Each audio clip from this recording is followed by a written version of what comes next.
Welcome to a new tutorial. So in this episode we are going to go through lighting this environment. So it's gonna be perfect, but you should know your way. Unity URP lighting after this tutorial. I do recommend having watched my previous videos to get a better understanding and insight in detail about the different lights, and also understanding why I'm doing something. So a quick intro.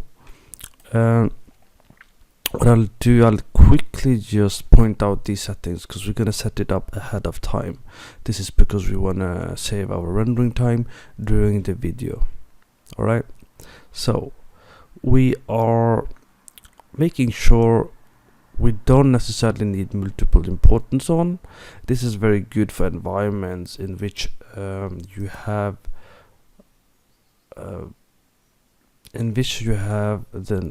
an environment with different of color. So basically that means that an environment where you have like red, blue, green, a lot of variety, it's good to have this on. You can take it off, however, in this case, because it's pretty much the same tone of color. If you keep it on, there are some issues in the way it's calculated and behaves, so we'll turn it off. We will try and keep it at GPU for the time being. To keep it at GPU, you do need to have a graphic card. As you can see, the graphic card that I'm using is a 2090 RTX. It does have a limit when using Unity, so we're gonna try and keep our sampling down and other options down. Okay, you can turn on progressive updates, which basically allows you to look at somewhere on the screen and render and get a quick feedback in that specific area when you iterate. I'm just gonna keep it off for the time being.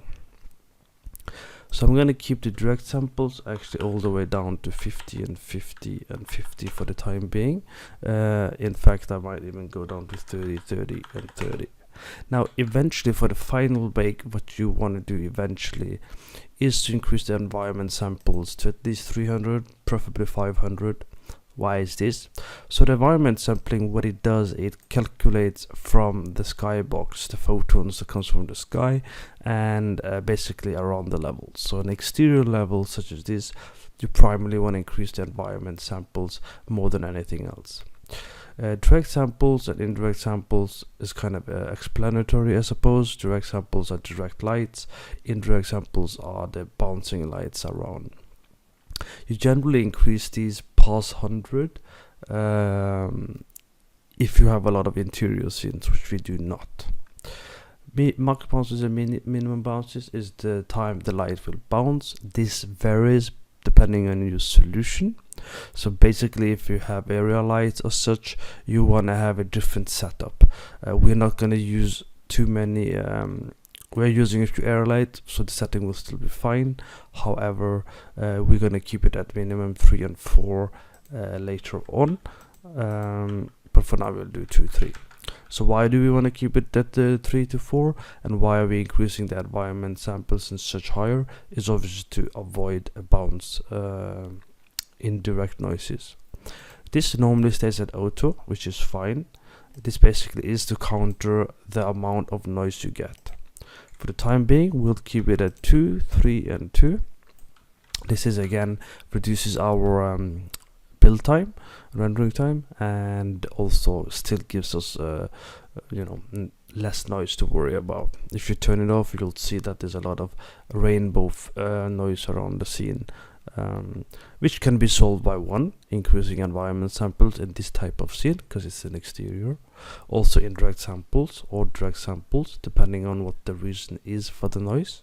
You can also solve it by increasing minimum and max bounce to 3 to 4, for example, or increasing these settings depending on what you're using. Cool. Light pen resolution, we're actually going to keep it all the way down to 10. Yes, it will be a visible problem, and we will increase it afterwards. You can have a look at the type of setting here. Right.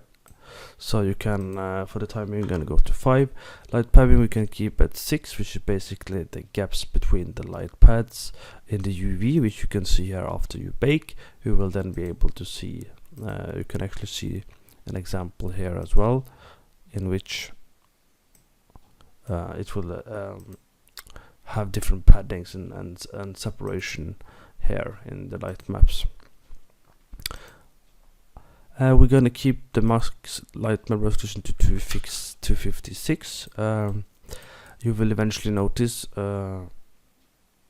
that the settings will not have the necessary effect depending on the type of 3D assets. That means you might increase the light map resolution, but you'll see it does not on certain objects. For that, you then have to increase the light map size to get the desired effect. Alright, and then eventually you'll reach a size where it's either too much, or you're paying a cost of too many light maps or too big light maps. So what are the prices for that? What are the different prices? One, if you have too many light maps, what's gonna happen? Well, you're gonna have a lot of loading issues between the light maps. If you have a big light map, you're gonna have a higher cost of size. So with this basic introduction done, what I'm gonna do, I'm gonna click general lighting very quickly to quickly see the time it takes to bake this with no lighting done so far. Okay, because the goal is obviously not to spend an hour baking. It's actually 4 in the morning as I am doing this recording for you all. So we want to be efficient with the time. I do have to go and do my exercise 6 in the morning, so I have 2 hours to pull this off. So we're gonna pause the videos in between in case it does take a bit longer. So here you can see it started. It's using GPU for now. It's baking. It's gonna quickly do its calculation based on the skybox alone, which is using the skybox material, which is attached here. If I wanted daytime, I could have done that as well. We're gonna stick to nighttime. Cool. Now, while it's finishing baking, pre-processing, keep in mind that intensified multiplier in the environment lighting will in fact affect the overall lighting in the environment. So you can use it to manipulate if you want it to be brighter or darker. Okay. The reflection is necessary if you want a lot of reflection. Now, we don't actually have that many mirror type of reflection. These are all pretty much fake. So we don't actually need to pay the cost for that much. So what we'll do, we actually keep it at 1. We're gonna keep it at uncompressed. We're gonna keep barely even less resolution for next bake, and we're gonna keep it down. The reason I keep compression down is basically I'm under the impression it's quicker to bake, because it's not spending time trying to compress it either.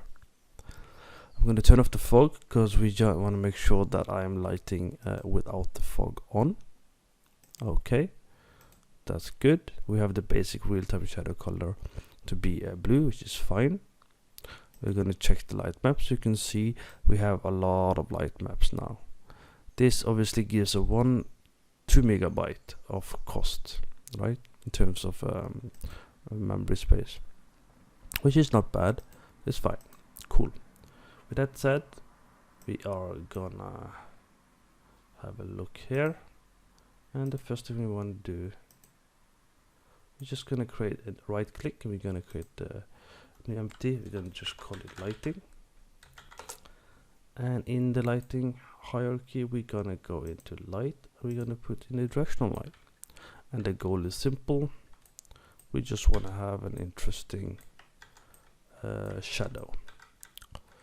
So we have to turn on the shadow. I'm gonna pay for a cheap shadow, which is hard shadow. The difference is minimal with what I am planning. Okay. Now, one intensity might be too much, might be too little. We'll have to see. For time being, let's keep it at 5, just so I can see what's going on. And we want to see where we get the effect we want, and I think this could be interesting to have something maybe like here. Let's see, maybe we could also have like an alleyway type of lighting, going this way. That could be interesting as well. Really depends on your focal point. The color I want to use is obviously a bit towards the blue. I have some swatches here. They tend to be default normally, or someone who made the asset might have swatches from before. To create a swatch, you can always pick the color you want, and you can basically drag and drop them around. You can color pick as well if you wanted to, but for the time being I am just gonna pick something drastic like this to give the impression that it is gonna be night. And in my teaser I had the light here, but I'm just gonna try something different and see if I like it or not. Gonna do new bake, but it's real time, so that means it's not baking. Gonna click mixed, and the reason I'm picking mix is because I'm also picking baked indirect, which basically means that the mixed light will still provide real-time direct lighting, but the indirect light will be baked into light mask and light probes. So basically, if I animate the drones in this light tutorial, I'm gonna need it to be mixed, because I do want the indirect bounce light, but I also want to cast a real-time shadow as the drones move around. So that's cool. I'm gonna keep it there, and I'm gonna do another bake.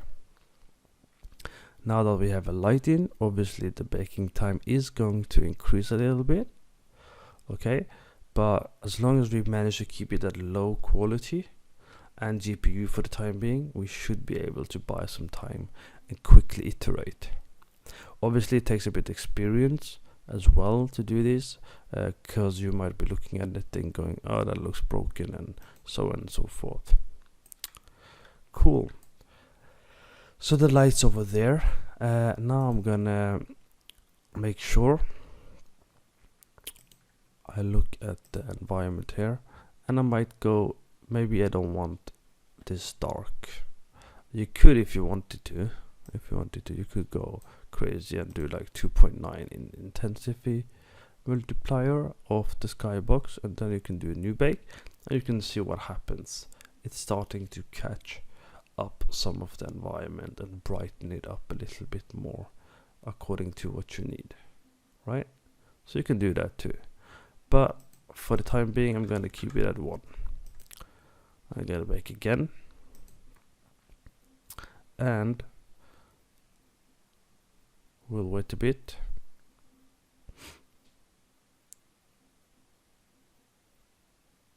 And what we're gonna do now, we are gonna save some time. Oh, we're not gonna save some time. We're gonna right click, gonna create a new empty, gonna call it reflections, and in this subcategory in the hierarchy, I'm gonna go to click light, and I'm gonna create a reflection probe. So why am I creating a reflection probe already? Well, generally it's a good idea to have a reflection early, because in Unity you can see there's a huge difference in what you actually end up seeing if you have a reflection probe versus not having a reflection probe. And I'll show you a practical example now, in that you'll already see as I'm dragging it around, it's already changing the look of the game. I'll say a game, obviously it's not a game, but you get what I mean. Can increase it up. I don't really recommend going too much below, generally speaking, but it's fine. And I want to look for the actual, and I'm gonna put this one, this reflection probe. Go back down, click it again, and we're gonna click over here. And we're gonna make sure that the focal one is kind of in the middle. Cool. And just make sure that this one, in fact, goes all the way out there. And I'm just gonna click bake on the reflection itself. As you can see, now we are getting some more of the environment reflection we want. I'm not gonna do too much here, but I'm going to do box production, do a new bake, and we're not going to increase or decrease. Basically you can do this if you wanted to. You can reduce the shadow distance for optimization so that it doesn't necessarily capture all the shadows. We could do that. Not gonna have too much of an impact, but you'll see it changes a little bit. You can have clipping as well. It controls, you know, the type of reflection you get at what distance. Probably easier if you look at here as well when you do it. Click gizmo if you want to get rid of all the gizmos and just have a look. Okay, let's turn this one on, by the way. Cool, that's fine. Increasing the reflection in this case has some value, but not too much. If I click bake again, you know, what we're looking for is the reflection on the water, which might be valuable in some different shots, right? So you might want to have like higher value for crisper reflection. I personally wouldn't do it because I'm not planning on seeing too much of it, and it costs a bit more as well, and we want to keep our reflection cost a bit low because we are pretending to light for mobile in some degree. Okay, so that's the basic of that. We don't want this much brightness, do we? So what we're gonna do, we're gonna put 2, because I don't want it to be the key light. Actually, I just want it to be visible that there's stuff going on. And then what we're gonna do, we're gonna increase this to 4, this to 3. We're gonna increase this one and only this one to 300. Click save. Do a new bake. It's gonna take a bit longer, but the purpose of doing gradually is so you can see that there is a slight difference in what happens to the lighting when we do this. Okay, you can pay attention to this one if you want to, right? You can stay here, have a look, you know, get a feeling of things. Let's see what happens. So we do a quick bake. It's still doing GPU luckily, so we don't have to wait an hour or 2, which it would do in my case. Cool. Now we're gonna increase the light map resolution. You can again go to bake light map, have a look, and see how far you want to push it. So we're gonna go to maybe 10, and we're gonna increase this to 512 to 1000. I'm basically making sure these are somewhat same size. Now we're gonna do a new bake. Again, it will increase the time more now, and it will also increase the price, but there will be some increase in shadow quality as well when you have indirect shadow or baked shadow later on. Okay, so some slight improvements. Just trying to keep up. It's still doing GPU, so that's good.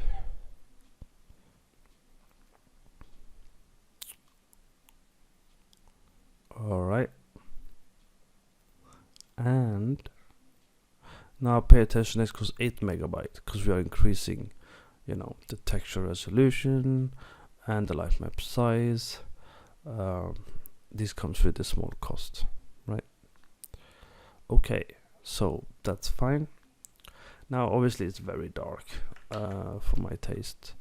Should I go in and adjust this? It is possible, we could do that. But for now I'm gonna increase the bounce to 2, and I'm gonna do a new bake. So why did I increase the bounce to 2?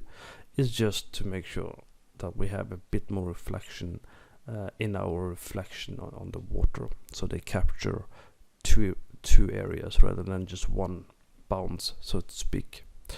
That's why we're doing that. Okay, so what's next? Well, this is the time consuming part in it.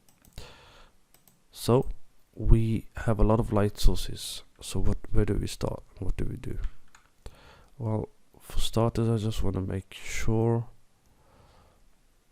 I change the lighting a little bit, because, you know, we don't want to overcomplicate everything, because there's a lot of gaps. Now, technically, sometimes when it comes to these things, you might go in, you might go to custom, you might see if, okay, does this change anything? You can see it does a little bit. Does this change anything? You can see it does a little bit, right? So you could clean it up like this, which is quite common. I wouldn't go all the way to 0. What happens when you go all the way to, if you mess around with this a lot, you get these shadow bias, these shadow icon issues, right? So that's why we're not touching with it. What we're just gonna do, we're just gonna be lazy and kind of, I want a bit more clear shadow that I had in my first example. Something like here, maybe. And I think it's still very bright. As I said, I don't want it to be too bright, as it's not really meant to be the key light, as I want the environment to be a little bit bright. I don't want them to be fighting for attention, basically, right? So we're gonna do a quick bake, and we're just gonna observe the changes, because obviously there's more light now hitting the ground, so they're closer to everything now, so they bounce around a little bit. However, if it's not bouncing around and we're baking, there's something you need to check, which is to click your object, go to inspector, and check the static up here on top right, and you want to contribute to GI. If that's not on, you're not gonna get it, right? And if you don't want something included in the reflection, you got to turn off reflection prop static. So maybe you have a real-time object that's a door, and you're playing, you got to turn off reflection prop static if there's a mirror nearby. Otherwise you'll see the closed door because you baked it while it was closed, but it opens during the game. You're gonna have issues, right? So that's what you want to keep in mind. Okay, this is fine for the time being. It's still a bit bright for my taste. I'm holding it on control. I'm just clicking this arrow, and this will collapse everything that's under it. So if I do this, it's collapsing everything. If I don't, it collapses a little bit, right? So let's see. We have this one, so we want to figure out the balance now, and I'm going to start with a new empty object. Gonna call it window lights. For the window lights, I'm just gonna use very quickly, let's try, we haven't used arrow lights, so let's do that, and let's turn on the gizmos again. And what we're gonna do, we're not gonna tweak too much. I did tweak this ahead of time, but originally this was they were all on, basically, so they were actually like every building was on. So I dimmed it down because that's too much light and it's interfering with the intention of the lighting, right? So you don't want to do that. You want to control the light, and you want to make sure you know why you're putting lights where, right? And we're putting lights around these areas because our goal is obviously to make sure that it feels a bit like a city that's still, you know, have lights and stuff are happening. And you know, you can see it's quite intuitive in Unity to quickly adjust the lights without problems. Cool. I'm gonna keep it at 10 for now, and I'm gonna keep it at 5, and then we're gonna do a bake. And the purpose of this bake, now this long line you see is basically the distance. This is how far it is actually going, but you will not necessarily notice it because of the competing of the light, right?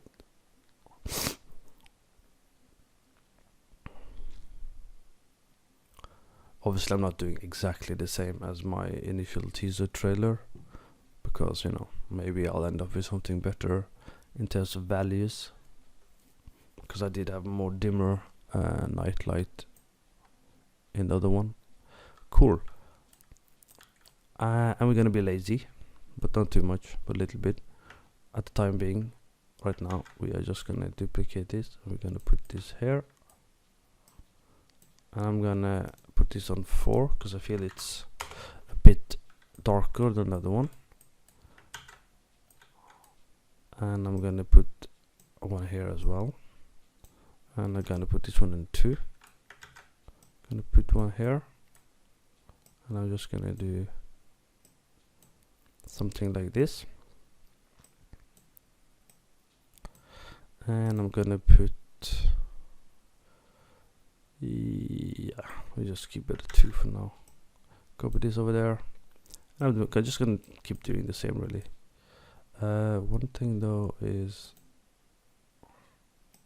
I like to see them a bit better, so I'm gonna increase the 3D icons a bit so I can see them, and a bit quicker copy them over like this, like so. Cool. Do another bake because we want to see what happens.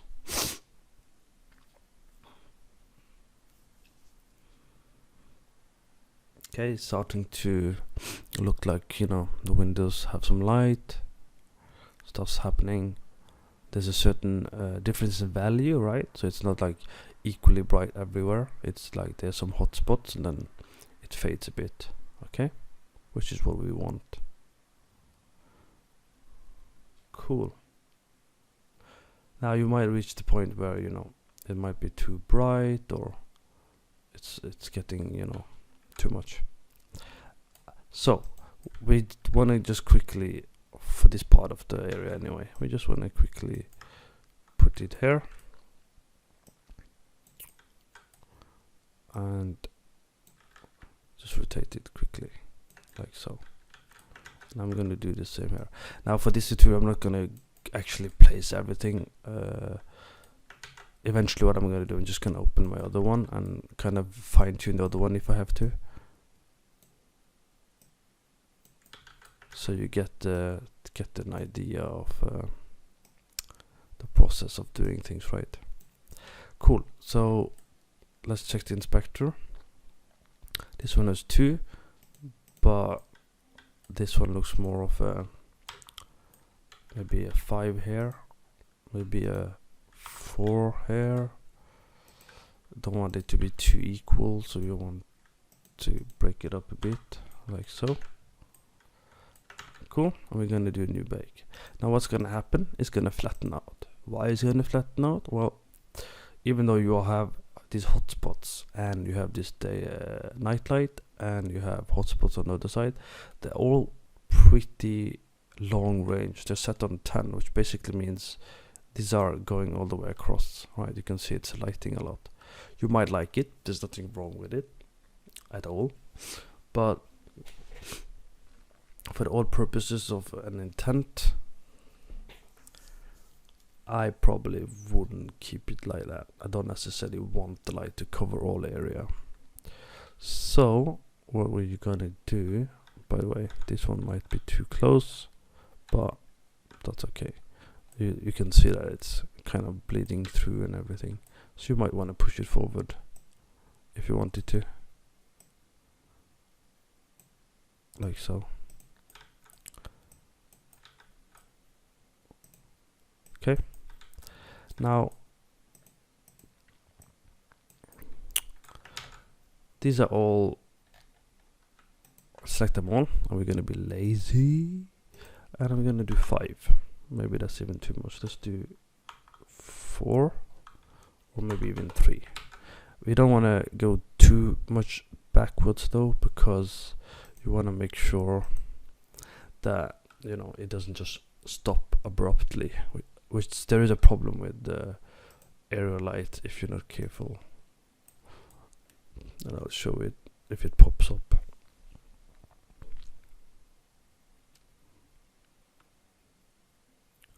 So sometimes it's good to look at baked light map.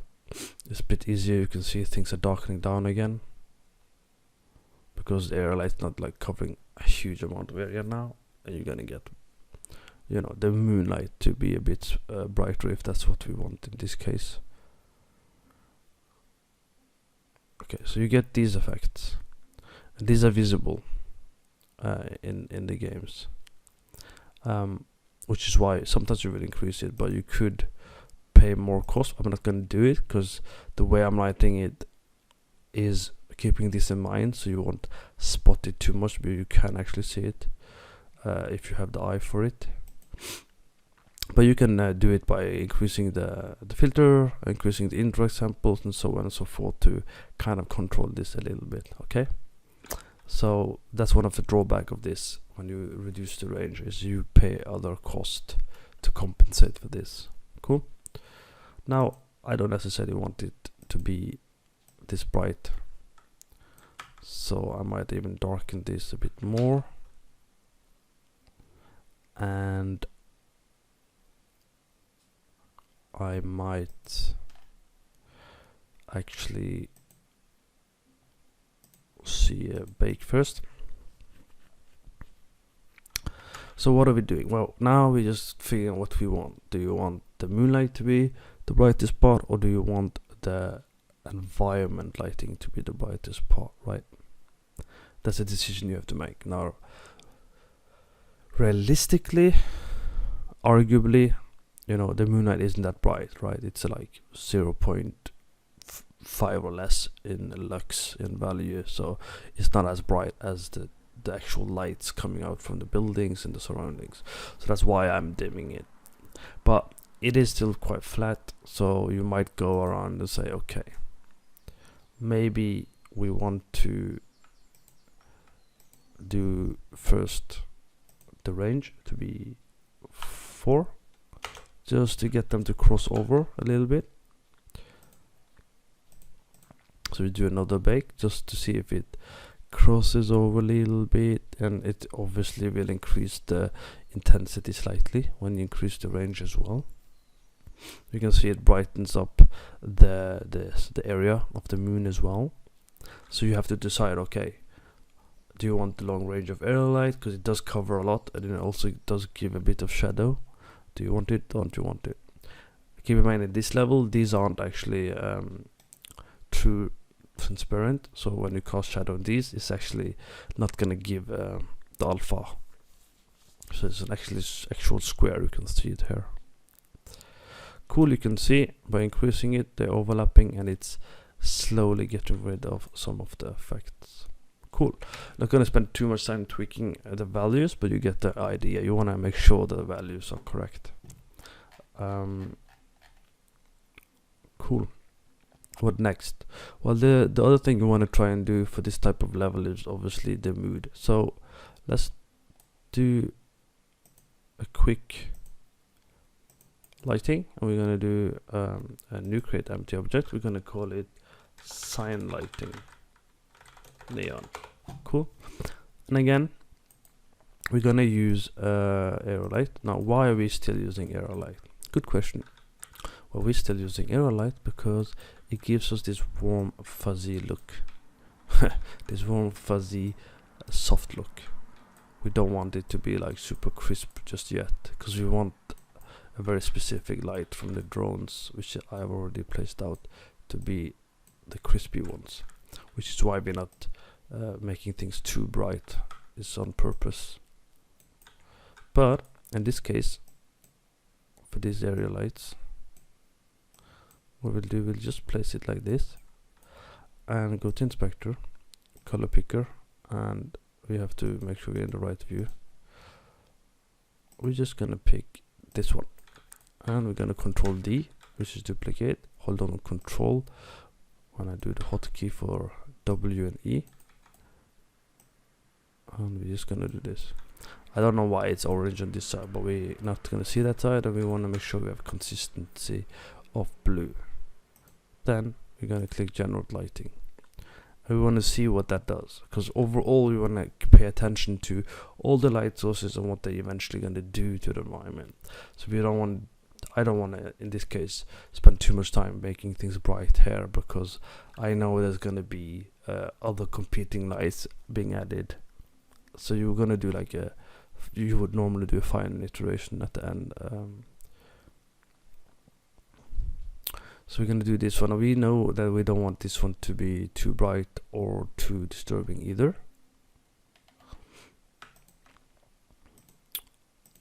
And we're going to go there. We're going to just call it blue sign neon light. Okay. Now this one obviously isn't very bright, so we're gonna go for maybe 5. Now why are we doing 5? Well, neon lights tend to be pretty bright in reality. When I was in France, there was a pharmacy neon light, quite a lot brighter than this one, I mind you, but it literally lit off the whole street, which was similar to this. This one isn't as bright, but what we want that blue light to hit and spread around a bit, so you at least can see that something's going on. Okay. Now we don't necessarily want it to go all the way over there, but at the moment this is fine. So there's a green one over here, so what we'll do, we just duplicate this one, and I can move here, E, then Control, snap it very quickly and just place it over there,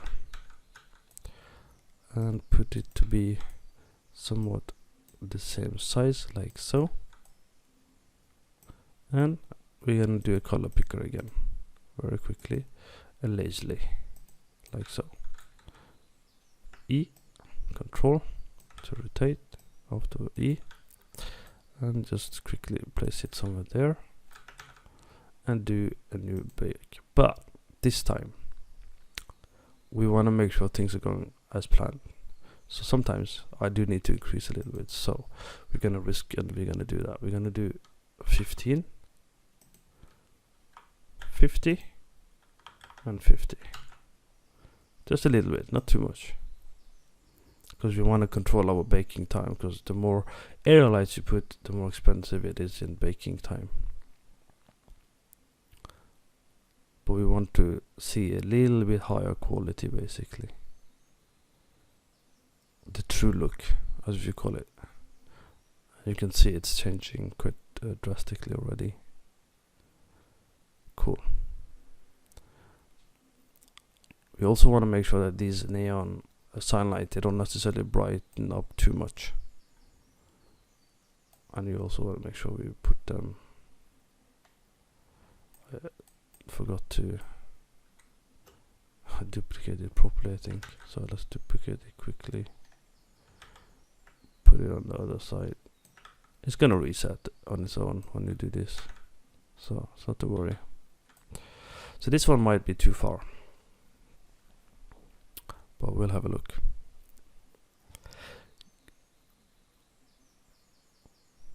So the idea is just to get like a general idea of mood lighting of the environment, basically.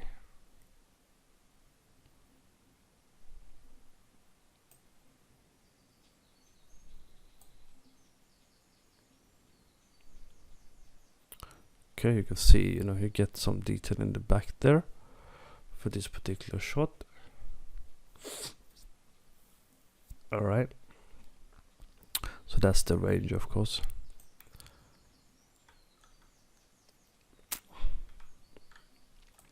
Just gonna check something else.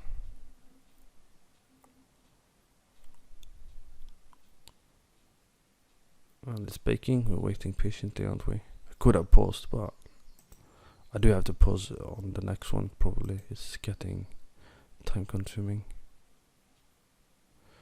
If I wanted to cheat with more indirect light to spot around, I could increase indirect multiply if I wanted to. So that's nice. You know, you get this little fill of that on the darkness area here. Cool. So you could obviously add light here as well. You know, that would enhance the stuff too. The next thing we're gonna do particularly is we are gonna add another section, and we're gonna call it create empty, and we're gonna call it door top lights. And for this one, let's just pay for a point light, which is expensive, mind you.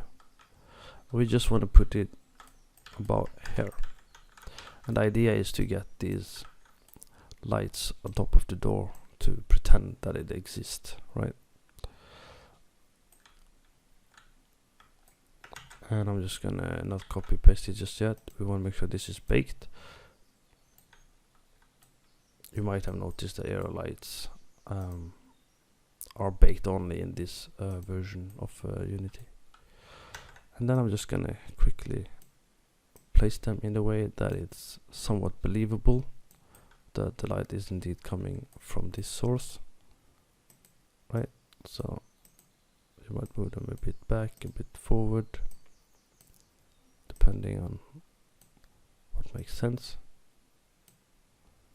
right? And we're just gonna quickly do that. And while we're baking, well, point light is super expensive, right? It's 6 spotlights, so we don't want to have real time. It's mostly for detail lighting, right? Gonna go here, place the camera here, Control Shift F. That puts my object where my viewport is, basically.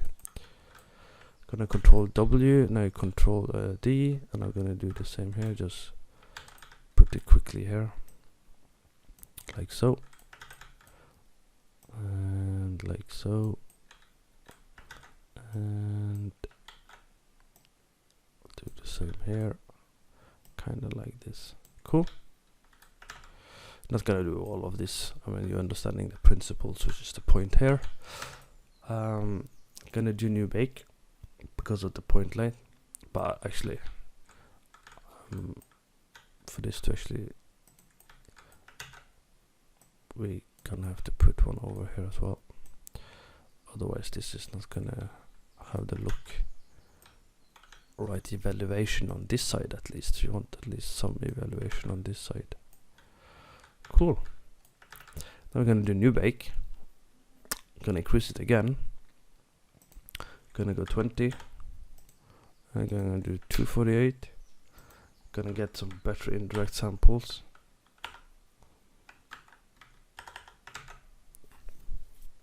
And then we're gonna do a bake, and I'm gonna pause because this will probably take 4 or 5 minutes. Alright, you can see it's shaping up, starting to look like a night city. Now, again, I'm not gonna do everything that you saw in the teaser. That would take a lot of time. I think it's already been 45 minutes just doing this basic stuff, and I don't want to spend too much time repeating stuff. So what we're gonna do quickly, we're gonna do traffic light, and then in here we're gonna create a new. We're gonna do a point light. We're gonna just look here, Control Shift F, and we're just gonna color pick here. Now it's gonna have a spectral effect. In URP you can get rid of it. Here you can't, unless you are baking, which we are, but I'm putting it in case I change my mind. So I will bake it, and it will be a bit better. So it would be like something like this, right? And you would do the same. You would go all the way over here, and you would kind of do the same, you know, because you want to make sure that, you know, it feels alive, this area, that things actually exist. And these traffic lights are actually quite bright in real life too, at night, at least the ones here in London. Same one here. Just gonna quickly give this one a green one. You know, it's just tiny details. I wouldn't necessarily have it this bright though, so probably get away with 3. Go here, just rename it red stoplight. Don't need it to be that much. Let's tone it down, and I'll explain why we're toning it down. The idea again is just to have a small detail lighting going on, just for the fun of it. We'll put it here just so you see the contrast, what happens between this area and this area, and why we are paying attention to the values of our lights, and why I'm making just a quick random decision, so to speak. I would also put some light here eventually, so arguably you could also put this here, right? You could put this one over here, and you would also put light over there, right? Because you want to make sure that it just doesn't suddenly go black everywhere. You want to have an illusion. You want to sell it. You want to sell that this is a huge place. The size of an aerolite obviously matters, which is why I'm adjusting it a little bit. The bigger it is, the more different the light is. Play around with it. Right? Stop being so lazy. Come on. Go learn. I'm helping you. Yeah, whatever. Let's not be too picky. This is a bit too bright, even though it is brighter. I don't actually want it to have this huge range, so I'm just gonna put it a bit down. I'm actually gonna dim it because I don't want it to catch too much attention. We're just gonna ring the door, top lights, and for all of these I'm actually gonna cut it down as well to about 5, which is enough to hit the ground a little bit. It will make it a bit darker, and that's fine. That's why it's 1. That's fine. The blue light, I wouldn't mind if it was a bit brighter, to be honest. But that's a creative decision, and we're not going to spend time. That's the problem. Even though it's a tutorial, my eyes are going. No, maybe. Want to fix it? Okay, let's just do this one as well. And there's a reason I'm just gonna do this little part. It's just because this is white, and we're about to add the detail lighting, as I call it, for the what's it called, a Christmas light or whatever it is. I should be renaming these.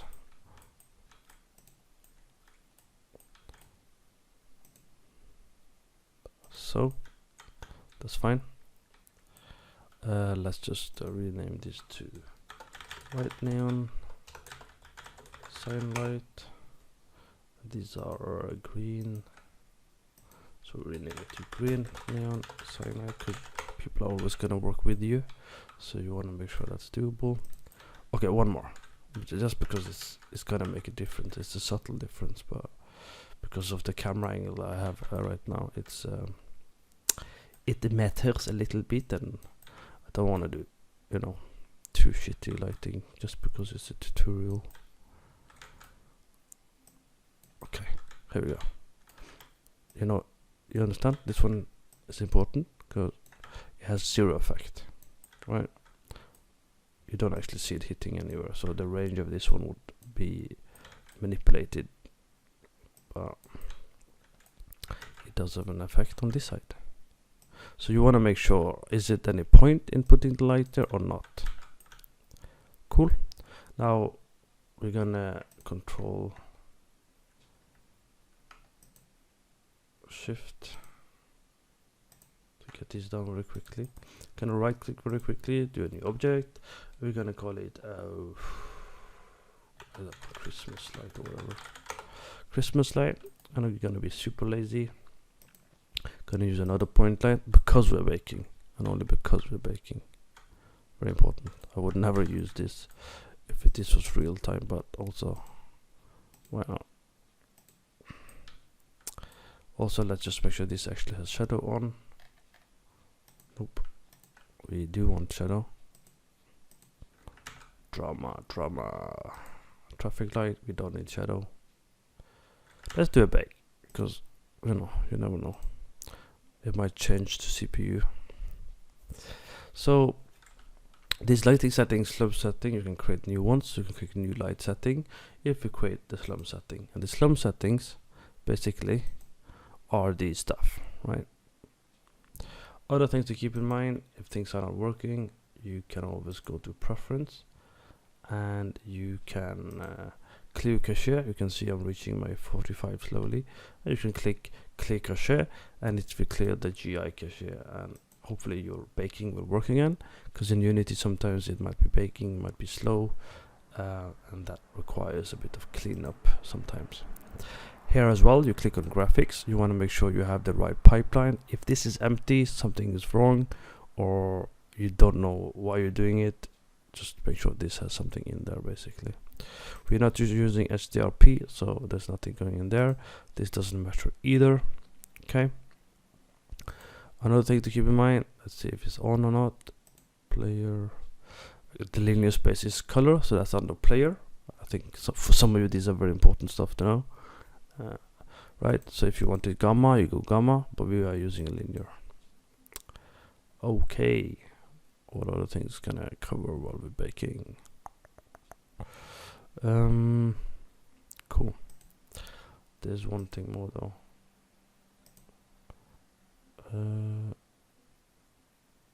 Post-processing is fine.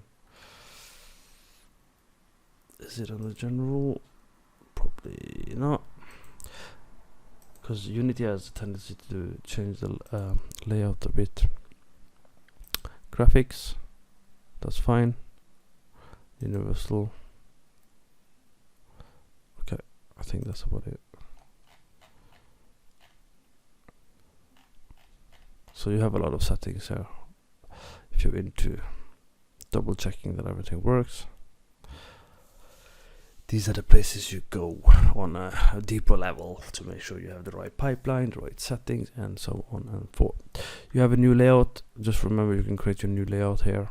So if you want to play stuff and you have a different layout for lighting, different layout for animation, you can do that as well. Cool. And obviously when you're troubleshooting, you have the UV charts here, right? Texture validity. Light may overlap, which we don't have a lot of because it's mostly baked, because we're pretending to do this for mobile. You can see that we have very specific values. It's not perfect, to be fair. This one, I don't even remember seeing this. Sometimes this will be different. So if you click scene and you do new tab, click scene again, you'll have the option pop up. So sometimes you have to do that for whatever reason. Control S. Okay, cool. Now you have the point light. Yes. This one, we're gonna have it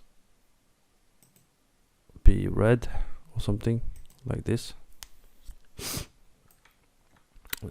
and we're gonna duplicate it. We're gonna put red here as well, and we're gonna duplicate it. We're gonna put here, but here we're gonna put, I don't know, let's put, no, not yellow, let's put green. Yeah, green.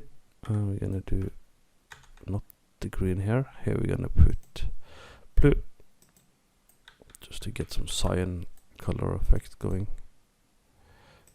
Boop, boop, boop. There we go. Also, I'm doing blue on purpose, but technically you actually should have green here, and this one should actually be green as well. So these are just mentioned is just to get some, you know, to make it actually look like these are on. This would be baked, but this one I would actually make it mixed, because I want one of them. It's expensive because it's mixed, so you would probably make it spot, to be fair. And let's use a spotlight. We do have another spot that we're gonna use later, but generally what I would do, I would make a spotlight and I would put it somewhere here. Why am I doing it? Why am I using it mixed? Because of the drones. The mix would allow the drones to be affected a little bit by the green light. If they get too close, they'll get that the green light effect. and not just the blue from the moonlight. That's why I'm doing it. Very important, super important. Okay, and that's why I'm having green here as well, because I want to make sure that it feels like, you know, it's spreading to these details around the environment. The same here.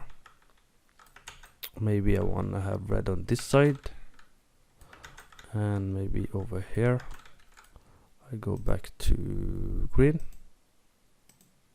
It's a bit too green, but you know, you get the point. And I do the same again. I pay for the spotlight to be there. Now, depending on your pipeline, sometimes you will see light not working. That has something to do with pixel count. And again, you can go to project or preference to find the pixel count depending on your pipeline.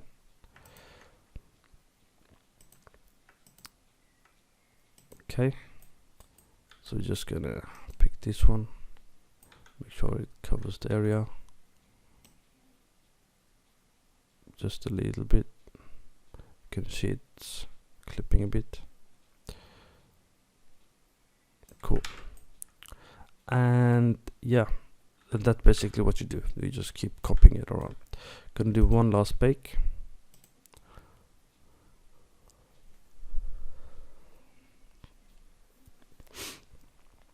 So that's why I'm doing it. So I'm carefully thinking about, okay, this one, it has to be baked because it's expensive, but I do want the green light to feel like it exists. Same with the red light.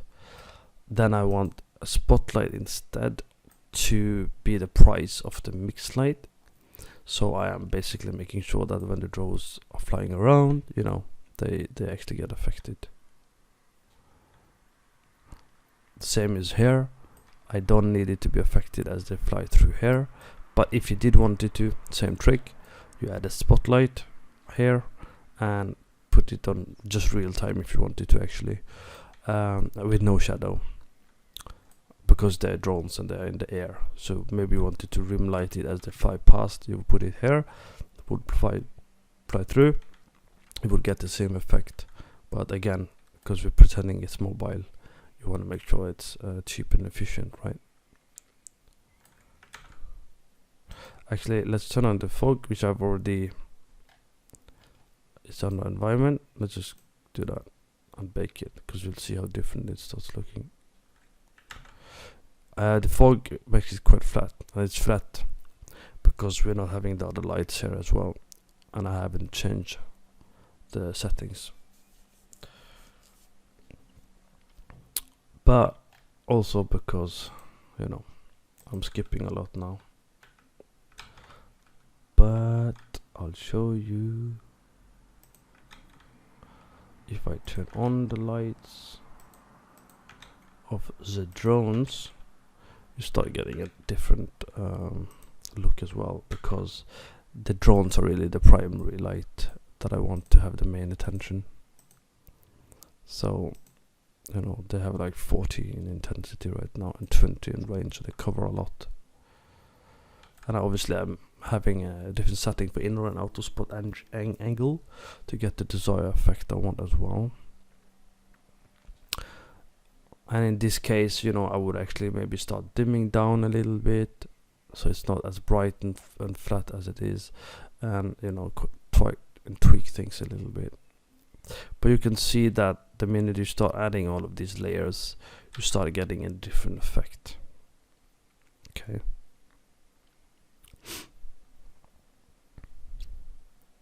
Now, we're not gonna go all the way like step by step. I think you understand the principle. So let's cover some other key elements. As I said, you don't necessarily want this much detail everywhere, right? So this is set on high resolution. So this would lower the resolution. This would increase the resolution of these settings as well.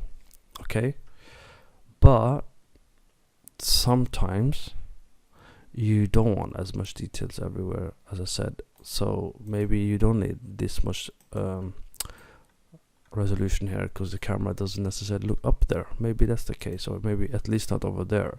So you have scale in light map, which you can adjust manually on each object, right? So you can do this and this, and it will change it. These are actually dynamic, so you probably wouldn't want to bake it actually, or they have some kind of movement to it. It doesn't actually affect anything here, so it's not a problem, but sometimes it would affect things. Sometimes it wouldn't animate, sometimes it's not dynamic or whatever. You probably want to make sure to turn off contribute UI and reflection prop static, right? But you also sometimes have to turn off batching static. If it's not animating, you've done animation, it's not working, it's often related to batching static. And what is batching static? Basically batching several meshes together to optimize, right? I'm not going to get into a full optimizing tutorial, to be fair. Okay. One last thing, because we have dynamic object of it pretending anyway in this case that we have dynamic objects. So for dynamic objects, if you paid attention in other tutorials, we use light props, and the light prop is what we're capturing of our indirect light here that will light up the objects that are moving. So for that, we're just gonna quickly not do all of it, but generally you can, you know, have something like this. You don't want it to be too much. Why don't you want it to be too much? Why does this matter? I'm happy you asked. So when these light props are overlapping like this and they're using multiple objects, so if this light prop is hitting this one and gathering information from this one and this one, they all kind of collecting information from the multiple objects. If an object uses multiple light props, it will not batch together, which means you're losing optimization, right?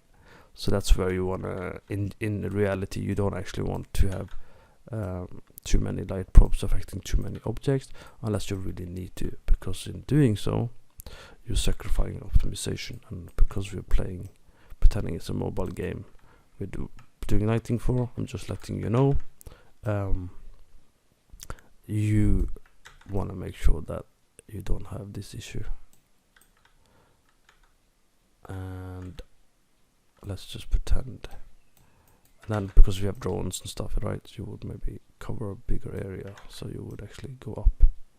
Now you can see a lot of it is baked, so we don't need to do it, right? This is mainly because of the light props, and you don't really need to do it. We're doing it because normally you want to have light props between dark, bright, dark, bright, so you don't really need this many, to be honest. You could probably get away with, let's say, well, you definitely don't need these, so it would be more like this. And honestly, you could probably just do this, and you would just have this one in the middle trying to capture. And what this would do would increase the likelihood as well, as I said, for the batching.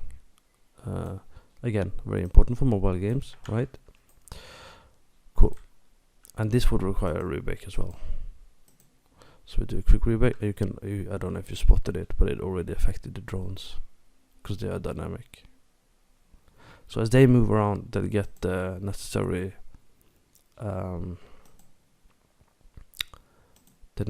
effect.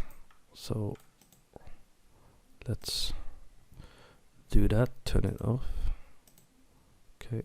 So let's pretend it's moving. And turn it off, gizmo. You can see it's getting the baked light onto it, right? There's not a lot of light prop there, which is why it didn't do a lot. Okay, cool. That's that principle out of the picture. What else? As you see, I didn't organize this in that much detail. The next thing we would normally do,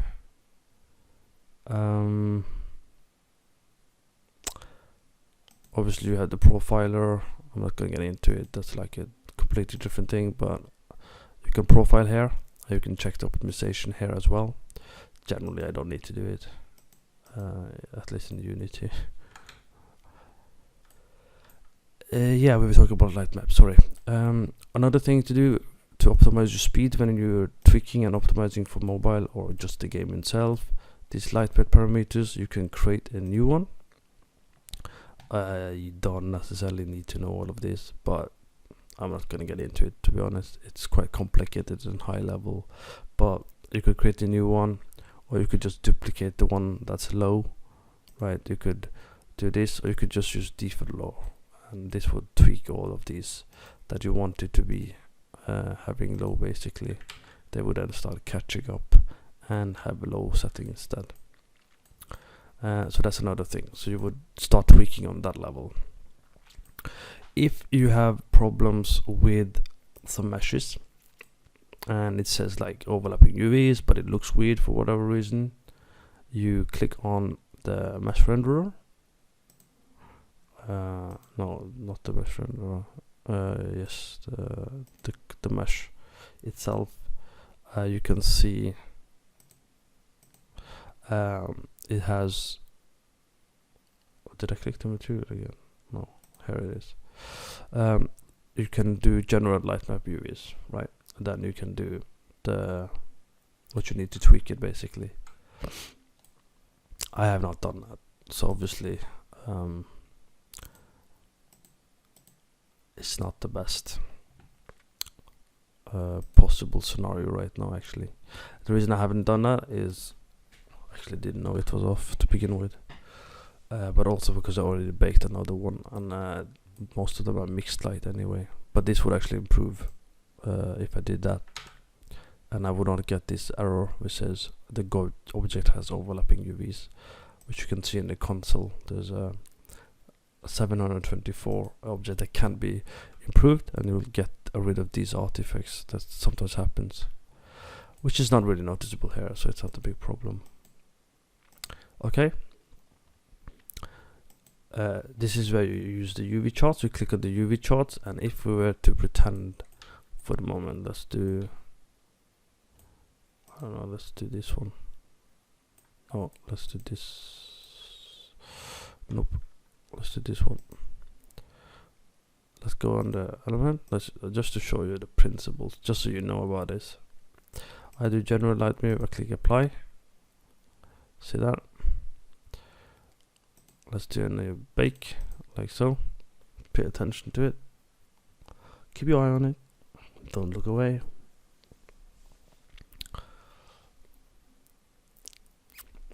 So this mesh and any other mesh that's similar is being affected by it, and the goal is to, you know, take control over the UV if you need it to do it. And you will go to UV charts, you will click on the mesh, you go to inspector, and you will wait patiently for the day it comes where it realizes that it's been changed. And in this case, it's not. Alright. Look at that. There's red light there, there's red light there. Imagine if I actually continued, it would look even more better. Better. Just wait patiently, okay? I would have paused, but I'm not gonna do it. You deserve to watch every detail of what's happening. Maybe it crashes, maybe it doesn't crash, I don't know. Okay, it's doing its charts. If you want to know more about charts, let me know in the future. We shall go into detail.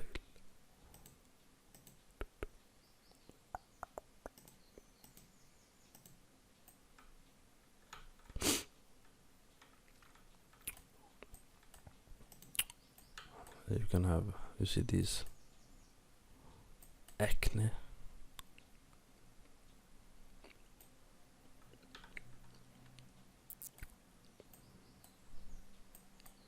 Look at that. Just trying very hard to figure out things.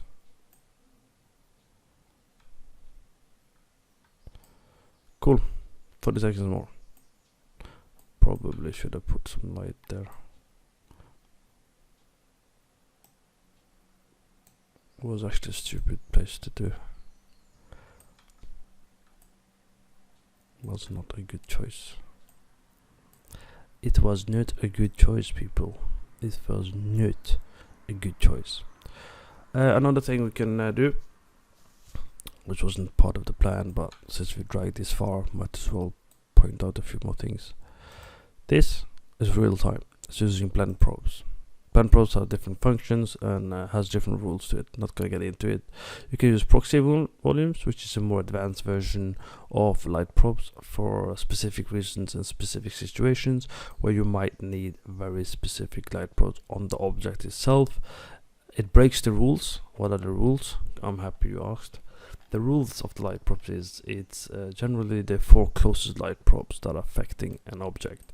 So, as I said earlier, adding too many objects, really, there's just no point, right? If I go into workflow settings under lighting, I can quickly have like all light probes with cells. I can see that, and I can go to all probes used by selection, and if it generally try and pick up the object that's being used by it. And since this is a real-time object, dynamic object, you can see it's being picked up by these 4 light probes. Okay, so adding too many again doesn't help, and it definitely doesn't help with your batching and optimization process. So this is very important for mobile games and very important in this case as well. Okay, but there are cases we want the proxy volume, and the proxy volume, this is the sounds are still in here from my last tutorial. The proxy volumes are in here. It's called light probe proxy volume. You add it, and you can then get actually a customized proxy basically on your where is it, on your volumes. You can see there's 4, and you can go like crazy, but you know, this is very expensive again, so I don't recommend doing it unless you really have to solve a big problem. I normally use them on windows and curtains because they give some problems during intense lighting when I'm not doing PBR. Okay, now another thing to know, you see this, imagine this was a door, or for whatever reason you're not getting the correct indirect lighting, and it's a static dynamic object, so to speak, that's in the beginning of a cutscene or whatever, or generally there's an anchor override. For the anchor override, you can click on the scene and you can pick the closest light probe. Now, right now I'm just doing a random one around the level, and you can see how it affects the object. Very useful, very good to problem solve, definitely a good trick to know. Okay, last thing, create an empty, no, yes, I mean PP volume, and we're gonna write in volume, add the volume, which is basically our post-processing volume. I'm already gonna pick one that I know are made from the other one, and that's how you can create the volume. If it doesn't work normally, most of the time, it's because you need to have the layer on post-processed, okay, most of the time. And yeah, you have different settings, right? You have the bloom, which does this, expensive I guess. Chromatic aberration, which, you know, is chromatic as you see. Color curves, not really using it. Depth of field, for depth of field you can adjust it accordingly. Okay, film grain, if you want more film grain, there's actually quite a few, so it's a lot more than out of the box than Unreal actually. A lot of these are superior than Unreal, to be fair. Lift and gamma, you can you can use it to color correct and do this. So if you do gamma, you do this. If you do gain, you do this. If you do this, it's the shadows, and it's quite dark, so obviously it's gonna affect a lot. Motion blur when stuff are moving. You can also do shadow and midtones. You have a graph actually, so you can actually see the limits, and you can control the limits if you wanted to. Here you can see what happens. Shadow. So you have a bit different control for the highlights. Split toning, very cool. You can split tone and edit. So the shadow becomes blue and the highlight becomes red. You can use vignette, and you can use the white balance. In this case, I'm actually tinting it.